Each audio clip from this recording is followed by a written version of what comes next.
the only daughter of the last queen of ancient Egypt, and the child of a Roman general. I am Cleopatra Selene too, as the child of Cleopatra VII and Mark Antony. My life has been full of drama and twists and turns. In 40 BC, I was born in the Egyptian port of Alexandria. When I was 9 years old, my parents were brutally defeated by Augustus of Rome at the Battle of Axen. I and my twin brother, Alexander Helios, were taken to Rome. There, we were dressed as the moon and the sun and forced to parade through the streets wearing heavy gold chains. My name, Selene, comes from the Greek word for moon. We grew up as prisoners in the home of Augustus' sister. She was Octavia, the ex-wife of Mark Antony. There I received a first-class education and learned many languages. Then, my life took an unexpected turn when I was forced to marry King Juba II of Mauritania. Our marriage was meant to strengthen Roman control over North Africa.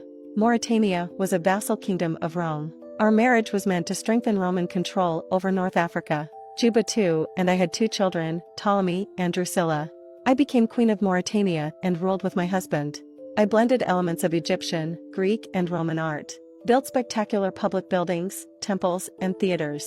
During my reign, Mauritania experienced prosperity and stability. Cleopatra Selene, the daughter of the famous Cleopatra and Mark Antony, vanished from history under mysterious circumstances. After Egypt's fall to Rome, Cleopatra Selene was taken as a prisoner by Emperor Augustus.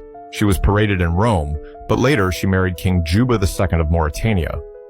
As queen, she seemed to lead a peaceful life, but then she disappeared from the historical record.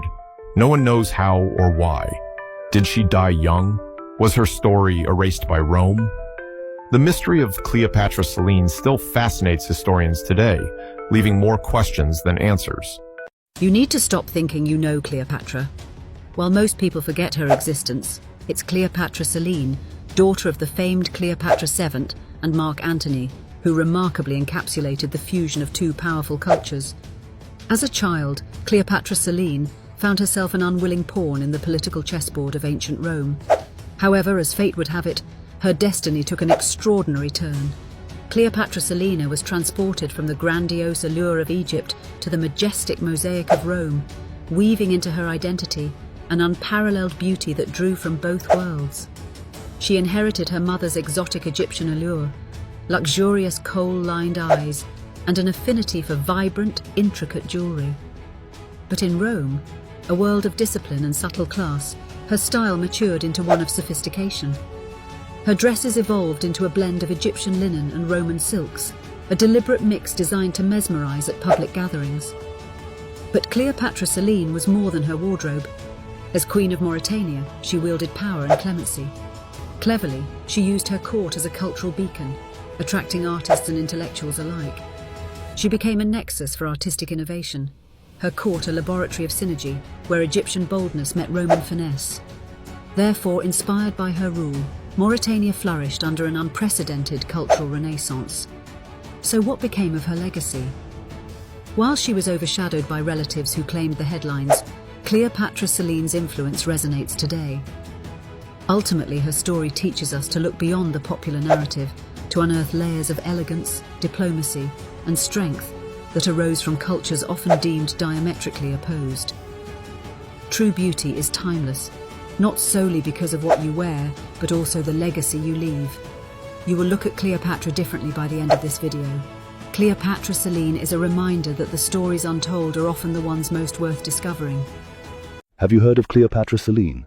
The daughter of Mark Antony and Cleopatra, her story is one of survival and royalty. After Cleopatra and Mark Antony's tragic deaths, their daughter Selene was taken to Rome as a prisoner. She was eventually married off to King Juba II of Mauritania, a strategic move by the Romans. In Mauritania, Selene didn't just become a queen, she became a ruler with influence. Together with Juba II, she helped turn their kingdom into a center of culture and learning. Selene's wisdom and royal lineage made her a respected and powerful figure in the ancient world. Selene had 2 children with King Juba, and as the only surviving child of Cleopatra, in some way Cleopatra's legacy lived on. So next time you think of Cleopatra, remember her daughter, Selene too. Cleopatra Selene II, the last active pharaoh of the Ptolemaic kingdom, was a woman of immense power and intelligence. Born in 40 BCE, she was the daughter of the legendary Cleopatra VII and Mark Antony, 2 of the most powerful figures of their time. Raised in a world of luxury and opulence, Selene was educated in the finest schools of ancient Alexandria. She was fluent in several languages, including Egyptian, Greek, and Latin, and was well versed in mathematics, astronomy, and philosophy. But Selene's life was not without tragedy. After her mother's suicide and her father's defeat in the Battle of Actium, she was taken as a prisoner to Rome.